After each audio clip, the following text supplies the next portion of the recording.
দৈনিক কাম দৈনিক কৰিছিলোঁ, দৈনন্দিন মানে দেৰি নকৰোঁ, যি হোমৱৰ্ক দিয়ে বা যিখিনি শিকায় সেইখিনি ঘৰত ৰিভিজন কৰোঁ। এনেদৰে পিছলৈকে বেছি দিগদাৰি পোৱা নাছিলোঁ। এজন চিকিৎসক হোৱাৰ ইচ্ছা আছে।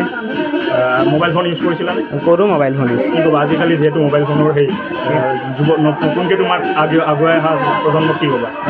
মোবাইল ফোনটোতো ভাল কামত খটুৱালে ভালেই, আৰু বেয়া দিশত খটুৱাব নালাগে। আৰু সকলো সময়তে পঢ়ি থাকিলেও নহয়, গতিকে অলপ মোবাইলটোত বাহ্যিক ক্ষেত্ৰৰ বস্তুও চাব লাগে মোৰ মতে।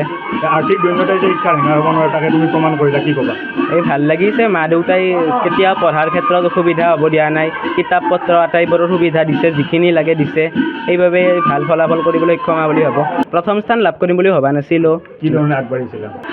আমাৰ স্কুলত যিহেতু পাঠ্যক্ৰমৰ উপৰিও এজন ভাল ব্যক্তি হিচাপে নিজকে কেনেকৈ গঢ়িব পাৰি সেই বিষয়তো শিক্ষা দিয়া হয়। তাৰ বাবেও আচাৰ্যহঁতক ধন্যবাদ জ্ঞাপন কৰিছোঁ।